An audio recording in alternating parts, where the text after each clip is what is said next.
See, the thing is, there's only one thing happening at all times. And you'll arrive at this conclusion just as I have, given enough time. And you haven't lived long enough, as have I, to arrive firmly at this conclusion. There's only one thing happening. One thing. Evolution. Everything is trying to get better. Better and better. Sometimes evolution is inhibited by pathological behaviors. And those pathological behaviors, sometimes we get tangled up in them sociologically, and we didn't intend to. And anyone in a state of consciousness who is susceptible to being attracted to the pathological behavior is going to be attracted to it and be the recipient of unhealthy styles of behaving. The idea that I need to forgive, to me, is outdated. It's outmoded. What you need to do is transcend. Because I forgive you means I have to take a status of rising above you, and then I have to think about the things you did and then forgive them. And I think that there's too much mood making involved in this to make it actually effective. When we say forgive and forget, I favor forgetting over forgiving. Because forgiving means remembrance. In order to forgive, I have to remember. And in order to remember, then I have to put myself in a position, I forgive you. And then we have to engage again. We're engaging at some level, even if it's only psychically. It's better to transcend it. Transcend it means rise above it. Rise above it. See what happens to a beautiful lotus flower? It's sitting there in one of those Himalayan ponds. In India we say Himalayan, we pronounce it differently there. But this beautiful flower, if you haven't seen a lotus, think about a lily sitting on a lily pad. Now make it with 1,000 petals, and make it with iridescent petals, and make it in your mind glowing with the golden center. Now you have a lotus. And this lotus floating on the water is one of the most sublime sights ever that can be seen. But the lotus knows something about itself.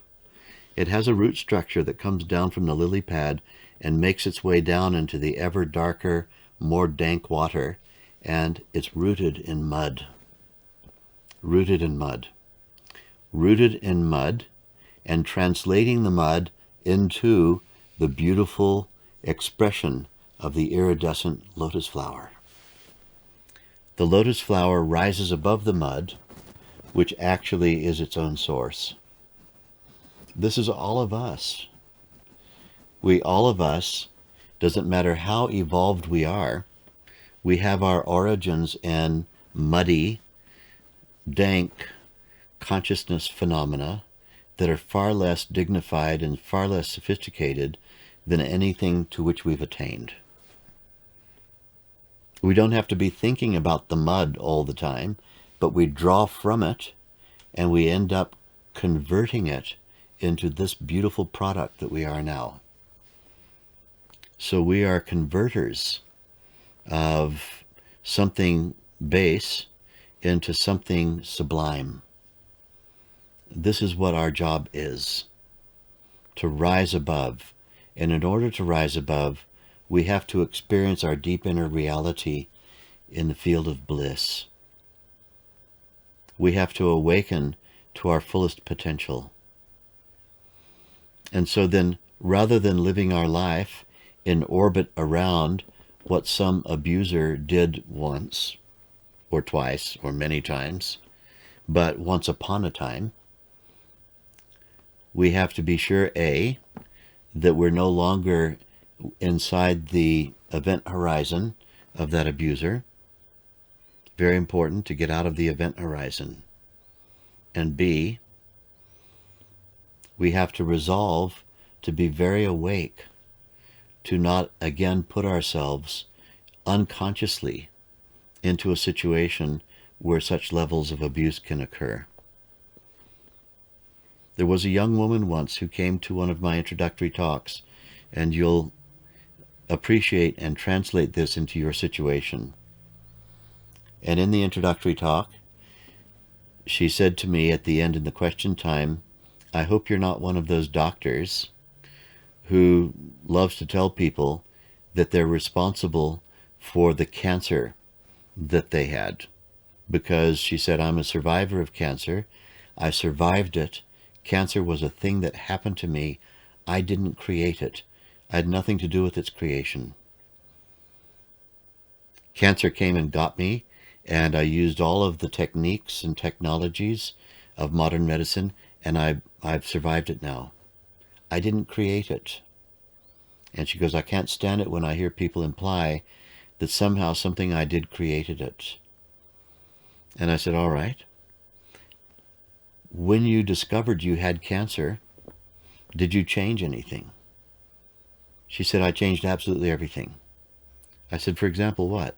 She said, "I changed what I eat. I changed my daily routines. I changed my yoga practice, enhanced. I started meditating. I did all kinds of things for myself. I began eating only organic food. I did all of this." And I said, "Let me ask you a question. Why did you do all of that? If your life prior to cancer had no relationship whatsoever to anything you did, why did you change absolutely everything by your own description once you were diagnosed with cancer? Why did you change everything if your entire life prior to cancer was perfectly okay and didn't cause the cancer? Why did you change everything?" She thought for a moment. She said, "I get your point. And this is the point I'm making. In the day in which we found ourselves attracted into an environment in which we became abused, we were in that consciousness state then. Now we're in a new consciousness state. Let's develop a sense of personal invincibility based on everything we learned, based on all the upgrades of our own consciousness state, based on what we've learned about ourselves. Let's move into a new consciousness state, which is never again. Never again will this happen. And to be vigilant, we have to show, and that means also radiate to the world, that we're somebody who's learned about abusive environments into which we could be attracted. And now we're immune to those. So although we don't wish to blame ourselves for being in a less conscious state once upon a time, we do need to take credit for being in a more conscious state now. And taking that credit for being in a more conscious state now means I'm going to apply the costly lessons that I learned. Otherwise, I may as well not even have learned them. And so we rise into a new consciousness state, we rise into a new dignity, and we don't fall prey to those tricks of the trade of pathological people who attract into their environment those whom they can abuse. You're no longer one of those. As regards to forgiving, you have mostly to forgive yourself. I don't think it's actually possible for you credibly and legitimately, authentically, genuinely, to forgive your abuser. It's not necessary. Rise above it and forgive yourself. You need to forgive yourself for the fact that you were once upon a time in a less conscious state than you are today. And it's eminently forgivable. Now you're in a more conscious state than you were then. You're not going to again fall prey to these situations and behaviors that would once upon a time have attracted the less conscious you. This is how to deal with all of this.